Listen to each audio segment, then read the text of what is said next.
Hello guys අද අපිට කරන්න තියෙන්නේ කතා කරන්න අමාරු කට්ටිය ඉන්නවා ඇහුම්කන් දෙන්න අමාරු කට්ටිය ඉන්නවා ඒ වගේ අයව කොහොමද අපි හරියටම ට්‍රේන් කරන්න කියන එක තමයි අද කරන්න තියෙන්නේ අපිට ෆුල් වර්ක්අවුට් ප්ලෑන් එකටම තියෙන විනාඩි 20ක වගේ කාලයක් එතකොට අපි මේ විනාඩි 20න් විනාඩි 5ක් ගන්නවා වෝම් අප් එකට අපි හොඳ ඩයිනමික් ස්ට්‍රෙචින් වෝම් අප් එකක් තමයි ගන්නෙ මේකෙන් හොඳට බ්ලඩ් සර්කියුලේෂන් එක වැඩි වෙලා බොඩි ටෙම්පරේචර් එක අප් වෙනවා ඒ වගේම අපි ඊළඟට තියෙන ඒගොල්ලෝගේ වර්ක්අවුට් එකට අපි හොඳට ප්‍රිපෙයාර් කරන එකක් තමයි මේ වෝම් අප් එකෙන් කරන්නේ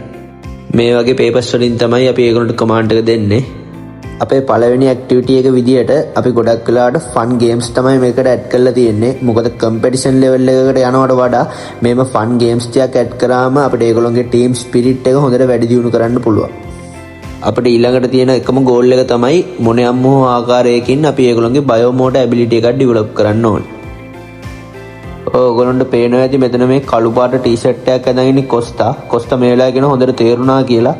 මේ කොස්තා කියන්නේ තනිකරම විනින් මයින්ඩ්සෙට් එකක ඉන්න මිනිස්සෙක් තනිකරම වංචාවක් කරන්න මෙතන මේ ඒගොල්ලන්ගේ තියෙන බට ඔක්කොම ටික අරගන්නවා එතකොට අනිත් ටීම් වල කට්ටියට බට නැහැ මෙයා ගිහිල්ලා කොහොමරි බට ටික දාන්න තමයි try කරන්නේ විනිශ්චය මණ්ඩලේ එපා කියද්දිත් මූ ආගිව් කරන්න try කරනවා මේ කොස්තා කරපු වැඩේ නිසා අපිට ආයේ මුලින්ම මේ ගේම් එක කරන්න උනා මෙතනදී මේ බට එකපාර එකයි දාන්න පුළුවන් මේ නවීන් මැද ඉන්න එක්කෙනා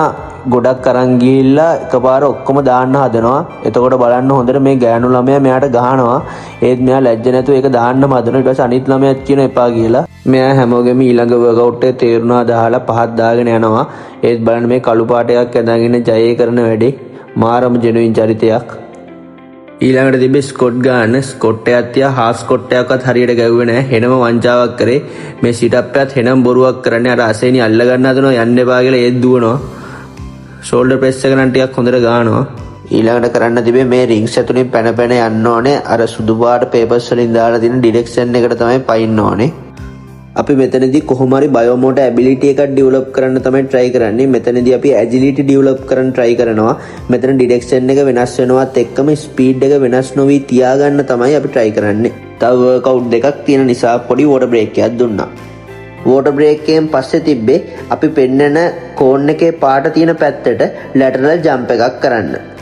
අපේ අන්තිමටම තිබ්බ වර්ක්අවුට් එක තමයි මේ බාස්කට් වල තියෙන බෝල් ටික සයිඩ් ටු සයිඩ් අපි මේ කෝන් අතරින් ගිහිල්ලා අර අන්තිමට තියෙන කෝන් වලින් තියන්න ඕනේ. මේකනොත් අපිට ස්පීඩ්, ඇජිලිටි වගේ බයෝ මෝටර් ඇබිලිටිස් ඩෙවලොප් කරන්න පුළුවන්. අපේ ෆුල් වර්ක්අවුට් ප්ලෑන් එකටම තිබ්බේ විනාඩි 20ක වගේ කාලයක්. අපිට අන්තිමට වෝම් ඩවුන් එකට ඉතුරුනේ විනාඩි 2ක් 3ක් වගේ කාලයක්. අපි මෙතනදී ස්ටැටික් ස්ට්‍රෙචින් එක්සර්සයිසස් ටිකක් තමයි ෆලෝ කරේ.